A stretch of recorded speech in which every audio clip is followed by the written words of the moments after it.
Welcome to the Gene Policini Center on the campus of the Rochester Institute of Technology. We're all is quiet right now, but won't be for much longer. The calendar is flipped to October, and despite the summer-like heat, the record temps outside today, October means the puck is just about ready to drop on another exciting season of RIT men's and women's hockey. Preseason practice and exhibitions, so they're wrapping up. It is game week for both programs, and final preparations are underway as the Tigers prepare to take the ice this coming weekend. Good afternoon, I'm Kevin Roach, and thank you so much for joining us today for RIT Hockey Media Day on Facebook Live and RITathletics.com. We'll be joined by RIT Athletic Director Lou Spiotti, women's hockey head coach Chad Davis in just a bit. But first, we begin with a look at the RIT men's hockey program. Wayne Wilson's group last won the Atlantic Hockey Championship back in 2016. Since the Tigers have hit a bit of a dry spell following back-to-back first-round playoff exits in 2017 and 18, and of course, the heartbreaking overtime loss in the conference semis last season to Niagara. Just last week, RIT was picked to finish 5th in Atlantic hockey this season, and we all know those rankings mainly determined by who you have returning and certainly who you lost in the offseason. Well, the Tigers lost some big-time players, including that top line of Eric Brown, Abbott Gerdukis, Gabe Valenzuela. They all graduated in May, meaning Wayne Wilson will be without 3 of his top 6 scorers from a year ago. And it won't exactly be easing into the season either. Let's take a look at the October schedule for the RIT men's team. A tremendous challenge. Beginning on the road this Saturday in Hamilton against Colgate. From there, the road only gets tougher as the Tigers will participate in their first ever icebreaker tournament. They'll face nationally ranked Bowling Green in Toledo, Ohio, followed by a date with either nationally ranked Ohio State or ranked Western Michigan. No tough time there, Coach. Big City weekend follows up the 19th against Merrimack out of Hockey East, and then the Tigers begin conference play at Air Force. Joined now by the RIT head coach, Wayne Wilson, who begins his 21st season at the helm this Saturday night. And Coach, looking at that October schedule, you might face almost every team from every conference in college hockey. I mean, is this one of the most daunting tests to start the season that you've seen in your time? Well, it's a difficult one. There's no question about that. And the fact that we don't play in the Policini Center until November. So we have our Brick City game downtown. But going to Colgate after an exciting win last year downtown against them, they'll be ready for us. And then we play 3 nationally ranked teams, or 2 out of the 3, depending on how the games go. But all 3 are ranked in the top 20, so we know we got our hands full there. Then we come back home to Brick City with Merrimack, and then always a very tough road trip in itself, just going out to Air Force with the travel, never mind the opponent being always a very strong opponent. So it's going to challenge us right away. We're excited about that challenge, and we'll find out real early where we stand and what we need to do to keep getting better and where our strengths and weaknesses are, and we're looking forward to it. Yeah, no exhibition to start the season. You'll play that against Guelph late December. Does that concern you, not having that tune-up before the games start to matter for real? No, not really. No? I think our guys have been practicing. We've got the 4-hour rule a week, and when you've been doing that for a month, that's enough practicing. We're ready to play someone different. Yeah. The fact that it's a non-conference game makes it a little easier versus conference points. So going to Colgate is not as daunting, I think, as if you were playing a league game. But I think everyone's on the same level playing field, and we're looking forward to that challenge. I mentioned some of the big losses. Obviously included in that is that top line from last year, Brown, Gerdukis, Valenzuela. You don't necessarily ever replace those guys, but you've got some guys that came on last year, Sean Cameron, Alden Dupuis, Jake Hamaker, and others that really came on late in the season. Will Calverley, to mention another one. Do you feel they can consistently contribute enough to make up for the losses? Yeah, I think they can. I think it's their time to shine, and they'll get some breathing room to show what they can do. And I just think, with our program, we're going to lose good people every single year. It's going to be different positions, and sometimes on defense, goaltending, you never know what's going to happen. But the strength of our team is going to be, I think, just our senior leadership on D, our goaltending coming back, and just our depth up front. We've got a lot of players that I think are going to be help us in the scoring department. You mentioned a couple of key ones already, but there's others as well in there that I think will help us. Yeah, Logan Drake in Ned, Ian Andriano also, and Colby Matthews, a newcomer to the team. Is Logan still your number 1 guy going into the season? Absolutely. Yep. He comes in as our number 1, and we expect really for him to even raise his game a little bit more. Sure. That's what everyone's goal is, to be a little bit better than they were the year before. So that's something that they've all worked very hard on over the summer and through the fall in particular. And now it's game time, and we start playing to figure things out and start tinkering with our team and what we want to try and accomplish. You talked about the strengths of this team, maybe in net and certainly on defense. And one of those guys who's been solid for you and in the starting lineup since he was a freshman is number 2, Adam Brubaker, one of your captains this year. Yeah, he's a catalyst for us in all areas of our game, defensively, offensively, and as a leader. So we're counting on that. Just the fact that 3 of our captains are defensemen says a lot, and we have Sean up there as well. So I'm really happy with our leadership, and I think they do a great job as representatives of everything on and off the ice. So we're going to be leaning on that right off the get-go, because it's, like you said, it's not going to be easy, and we're ready to kind of take some bumps here early and see where we go with it. You look at the conference, AIC, a team that won the regular season title last year and the tournament title. That hasn't happened in this conference in 8 years. Parity still continues in this conference. Where do you see your team? You were picked 5th. I know you aren't a big into the preseason rankings, but where do you see your team fitting in this year in this conference? So tough to say. I think sometimes you match up better against other teams. You mentioned AIC. We beat them all 4 games last year, and that was a favorable matchup. Sometimes you get other matchups that, for whatever reason, their style of play or just things that they do aren't as favorable. So I think that the schedule, I think it's important that you're playing well, you're healthy, and really how you handle the adversity of the year. You get upset in a game, and how do you handle that? You've always got to get points every weekend, and if you get points, you'll continue to do well. You've got to split at least, and that's what you're hoping for on the road. But we got to take care of home ice and win, get as many sweeps at home in front of our crowd, and use our crowd as a catalyst to find wins at home. And so we've got great crowds. We've got to benefit from that. Conference games matter more this year. 3 points, I believe, and the new wrinkle with overtime after 5-on-5 doesn't determine a winner. Each team's going to get a point, and then you're going to play 3-on-3 and potentially a shootout. What are your thoughts on that? I love know the it. fans like it. Personally, I would go right to a 10-minute 3-on-3 if it was my decision. I'm not crazy about the shootouts, but that's we're experimenting with the rules that have been put in place.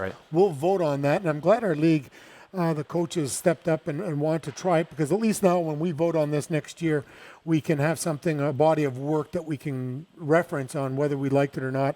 I think the players are very excited for the 3-on-3, and I am too. I just think it's an exciting brand of hockey, and we're just trying to learn as much as we can about it before we get in one of those situations. But it's always fun to see a big save or a great pass and for a winning goal. And I just think the shootout, it's a one-on-one skill thing, and not as much of a team play as what you might see in a 3-on-3. Chance we'll see Jake Hammaker in a shootout? You might see him, Saw that penalty shot last year against Arizona State. This place, one of the most exciting times here at the Policini that we've seen since this place was built. This summer, some honors for you. You joined the 2012 RIT Women's National Championship team, the Division III team that won the title in the Frontier Field Walk of Fame. What does that mean to you, the honors, after being here for 21 years now? Yeah, it took me 21 years to do it. Great honor. I'm really proud of it to be recognized, and a lot of great recipients in the past, not only from RIT, but the community. It is kind of neat because it's a Rochester thing, and you do know a lot of the other recipients that were going in, not only this class, but all the classes before that. And, I was very happy for that, and to have my family down there was great. And to be with your grandson laying the brick at Frontier Field. That brick will be there. You can see it when baseball returns to Frontier Field in April. Well, whether you're in town or not, you've got to get here to the Gene Policini Center this year to experience one of the best college atmospheres in college hockey. Season tickets and single game tickets on sale now. You can get your seats today by calling the Policini Center box office at 585-475-4121 or online, as always, RITtickets.com.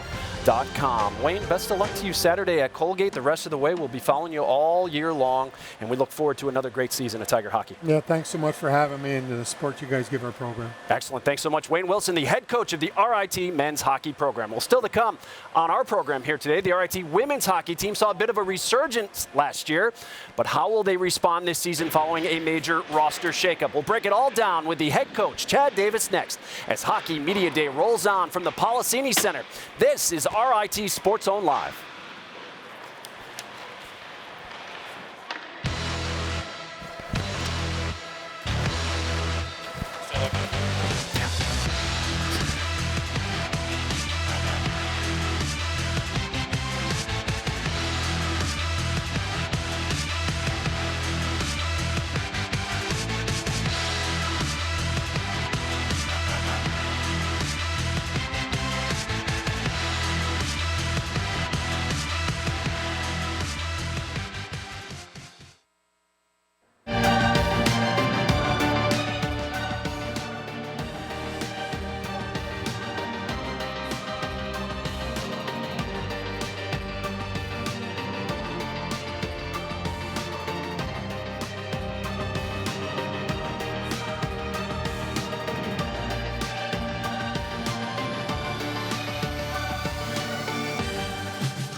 back here on RIT Sports Zone Live. It's Hockey Media Day at the Gene Policini Center as the RIT women's hockey program takes center stage now. Last year, under first-year head coach Chad Davis, the Tigers won 12 games. That's an 8-game improvement from the year before, thanks to their resurgence on the ice. The program earned some big-time recognition, too. Goaltender Tara Lantain was named the Player of the Year in College Hockey America, while her head coach was named Coach of the Year in the conference. How about 9 days ago, this year's edition of the RIT Tigers took the ice for an exhibition here against Concordia out of Quebec. It was tied at 2 just 4 minutes into the third period.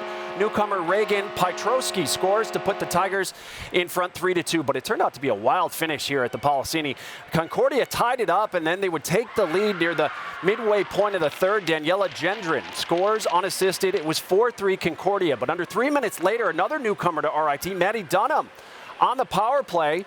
She pulls the Tigers even at 4, and we would go to overtime. 3:26 into overtime. Concordia, multiple chances in front here, and they would finally cash in. Claudia Dubois scores the game winner, and the Tigers would drop their exhibition 9 days ago, 5-4 the final in overtime. Joined now by the Bruce B. Bates women's hockey coach here at RIT, Chad Davis. And let's start, Coach, with that exhibition game. A lot of new pieces in place this year. 13 freshmen on this roster. What positives can you take from that first exhibition game? Well, absolutely, and just watching the highlights there, really excited about the group that came in, a lot of energy that first night. So when you have a new team like that, you're trying to get organized right away. You're trying to get the pieces in place. You're trying to see what roles they can play. So what comes with that is a lot of excitement, a lot of change, and a lot of hard work on both sides. So there was a lot of ups and downs in that game, but we wanted to be battle-tested. Concordia, hats off to them. They beat a good Robert Morris team in our conference the night before. We knew we'd have our hands full, just kind of getting going, and it was an exciting game. It didn't end the way we wanted. We got both goaltenders in that might see some action here, and we had some really good newcomers kind of emerge on the blue line and strike back. So we were able to push back in those games, and that's what we want to see this year. And obviously with great goaltender now with Tara, can really anchor the team and let everyone else kind of get to work. Have you had a chance to exhale? Because I know August 22nd of last year, you took the job. You were officially on campus here, and it was a whirlwind of a season. What did you learn from that first season running this program? It really is. And you know what, we're still working at it, and it was a whirlwind. And they, you know, looking at just meeting with you again and kind of taking back that was a full season and getting after the recruiting piece and getting after the needs of the team. It's been fun. It's been fun, Bill. And I look at last year's year zero. You got to see what you have. It's kind of ground zero. This is year one. What we've been able to do is really implement an unbelievable leadership team with Ellie Larson, Logan Land, and Tara Lantain in net. And they're going to be able to teach these young players the way that you need to prepare, the things that you need to do to be successful at this level. Sure. They faced adversity in the past. They got a little taste of success last year. So we want to build off that and just get to the next level and get that belief that we can be CHA champions. You made some changes this year, I've noticed. Practice, a little shorter. Weight training has changed a little bit. Why did you make some of the switches that you made? Well, we're looking to go high energy. So we want that quality practice over the quantity. We want to make sure we're efficient. You know, we had unbelievable rapport in the classrooms last year, 17 all academics. So we had to balance those things. When they're feeling energized, good about their classroom, they're going to be feeling good about the ice. So we did those things to help the young players as well. Time management, learning how to organize their days and, tackle a big season ahead of us. Yeah. Well, we mentioned it. So many freshmen, but a constant in goal. Tara Lantain. She has been there and the reigning conference player of the year. I mean, what type of goaltender is she? Is she the one that can cover up mistakes for a young team and steal some games for you? She absolutely can. And the goal here is for her to just be able to play her game and everyone around her works and making things happen, and that we don't have to rely on her that way this season. Last year she had some really heavy shots. There was some weekends where we'd get 3 out of 4 points, and she gave up a goal all weekend. So we want to be able to push back, put the puck in the net a little bit. I think our blue line, as young as it is going to be able to create some offense for us and create some opportunities around the net, which you saw in the highlight video. And I think that will help her day in, day out and kind of take a little bit of the pressure off her, but she's one of a kind in net, CHA Player of the Year. Anytime you have that piece, it's going to be your first pick. If you got anyone in the conference, it's going to be in net. We have that, so we can build around that, and that's our strength. So we got to work from there, and how exciting when you have tear in the net and you got some new players coming in and a brand new season ahead of you. We talked about, losing some people, losing your second leading scorer to a transfer, averaging just under 2 goals a game. We talked about it a lot last year with you. How do you improve the offense this year? Because like you said, it can't all fall on tear. It can, and you know what, we got to look at special teams as a big piece of that. But when you have 13 new players, there's going to be some players that emerge, and that's what we're looking for. And I think identity and the systems, they've gone through it for a year. They know the style of play that we want. They know the compete level that we want. And you saw at times some consistency with that. And then the end of the year, we got to learn how to push through that in the process. Just when it becomes playoff time, that's when you got to be playing your best hockey. So you can't usually skip the process. We didn't last year. We got into that 2-1 battle and then some empty netters with Penn State at the end of the year. But you know what? They believe that they could win the league. I did too, and we're going into this season believing the same thing. You talk about some of the players you can lean on, Tara being one of them. You mentioned Logan Land as well. How important is it to have her back? When you look at our top 4D, I mean, you could put them against anyone in the conference. Logan Land was dominant in that exhibition game. Ellie Larson was dominant. They have that confidence and that presence of an experienced defenseman. And then you have the young defenseman coming in with Maddie Dunham, Justine Larkin, just to name a couple.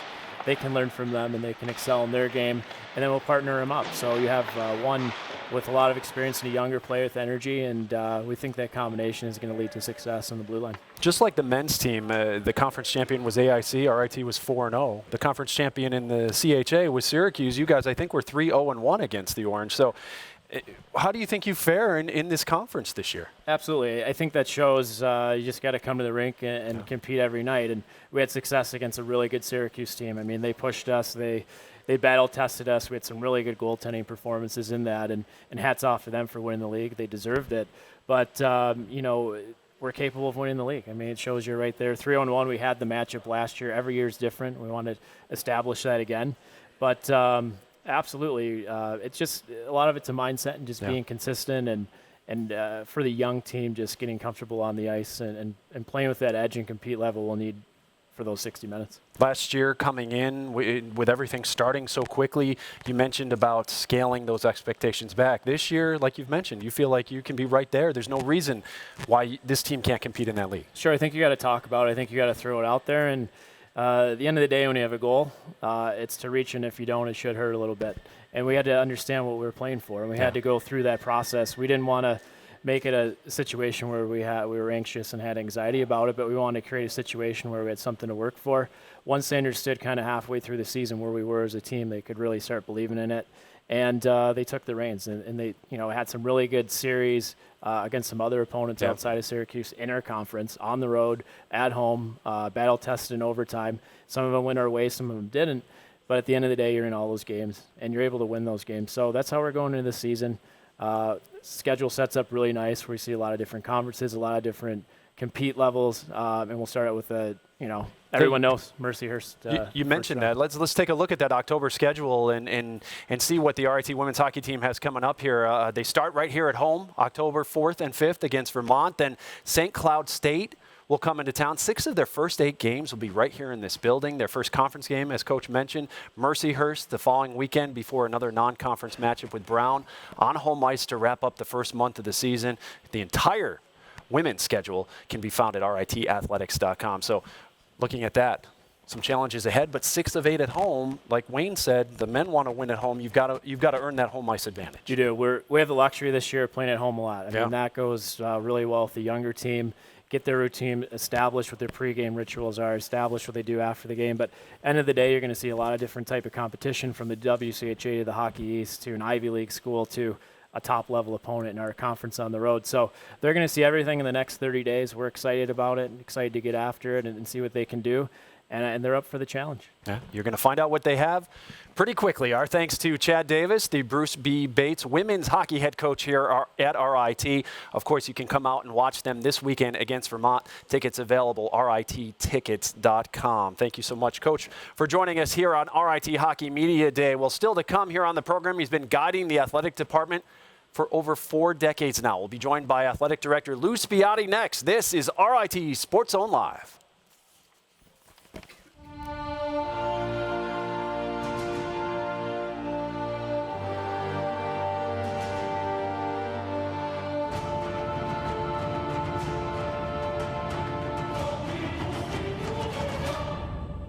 Oh, celebrating his 40th year as the Executive Director of Intercollegiate Athletics at RIT, one of the few at any level to serve in the same position for 4 decades. We congratulate Lou Spiatti Jr. on his milestone and welcome him to RIT Sports Zone Live. Kevin. I appreciate you joining Great us. to be here.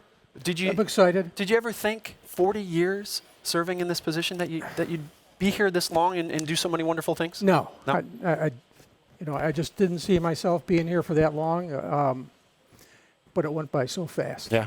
It's just incredible how it just like a blur. Yeah. Everything just kind of blended together, and here we are 40 years later. So many tremendous moments that you've been a part of through the years. Is there one that sticks out as maybe one of your proudest moments as athletic director? Well, there's so many. You could look at national championships, national champions like a Matt Hamill in wrestling. I thought that was phenomenal. I think that the 1983 national championship in men's hockey, we won the Division II title that year. It was so unexpected. Yeah. It just took everybody by surprise, including me.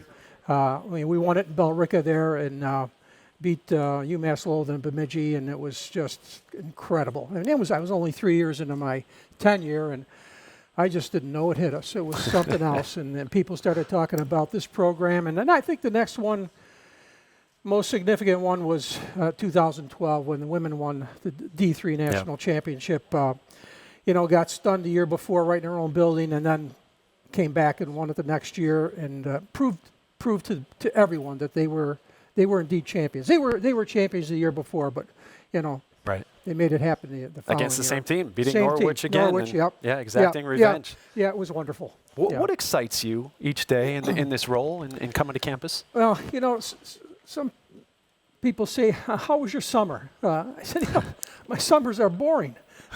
I can't wait till the students get back. I see them. I get charged up.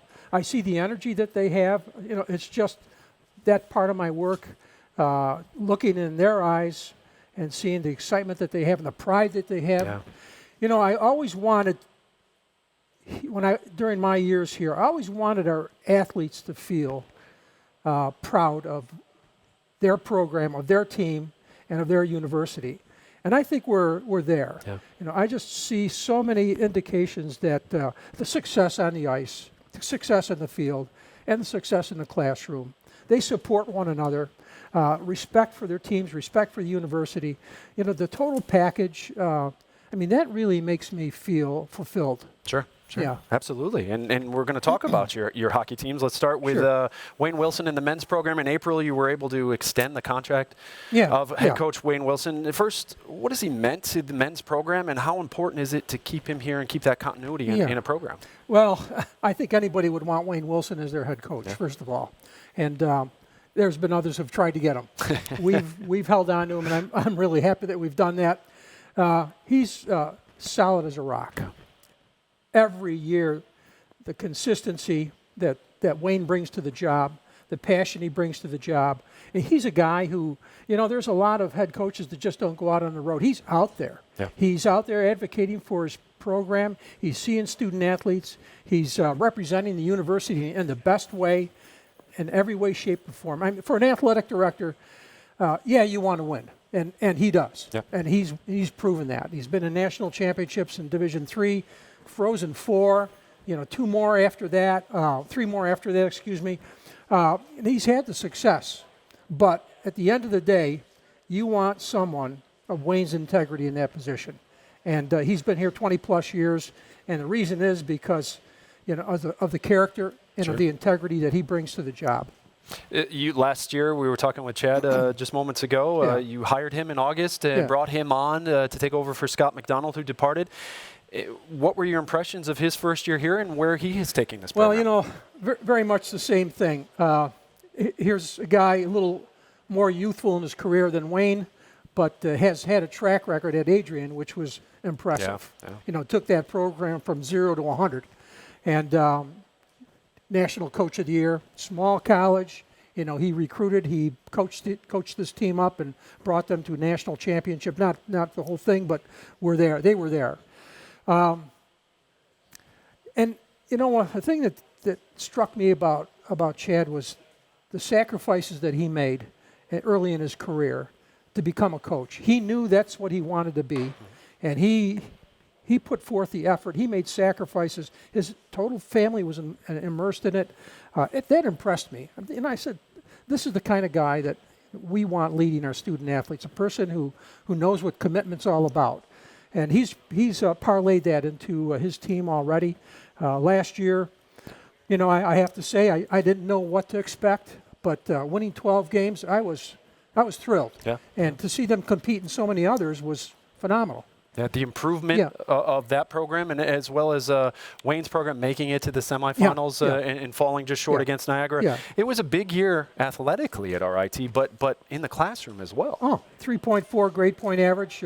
Both of these teams, high 3.0s, ranked nationally, both hockey programs. And then our own athletic program, 3.4, as I said, is the best GPA we've ever had. We continue to get tremendous athletes, talent-wise, and we get great students.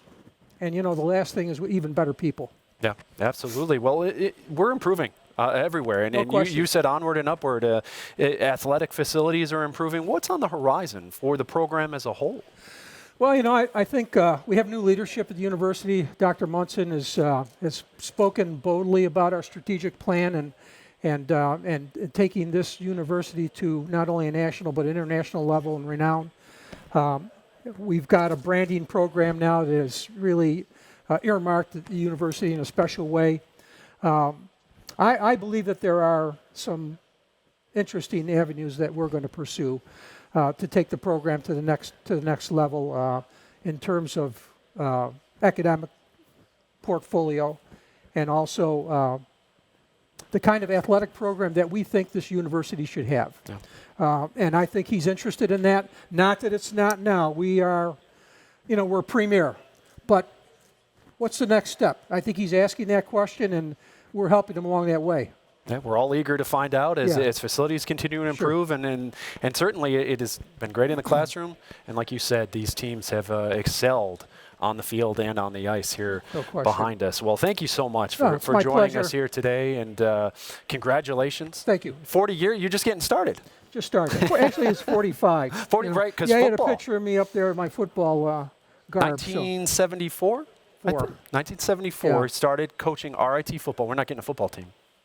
I don't think that's in the future, although I'm ready to coach it if they do. People wanted me to ask. You're ready to coach.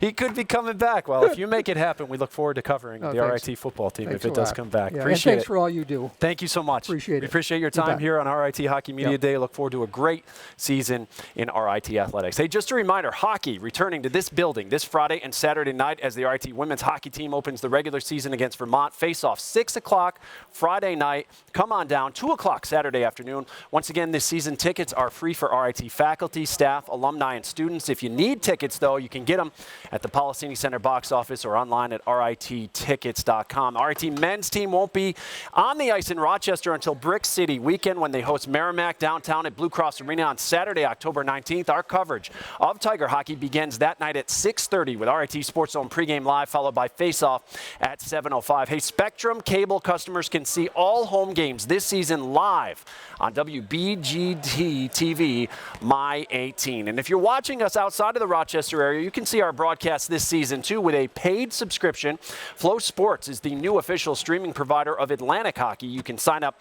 now at FLOsports.tv, and you can find the full men's and women's hockey schedules right now as we speak, plus features, interviews, live streams, and so much more by visiting RITathletics.com. Well, that's going to do it for us here today for RIT Hockey Media Day. My thanks to Lou Spiatti, Chad Davis, and Wayne Wilson and the crew here at Sports Zone. Thank you so much for watching.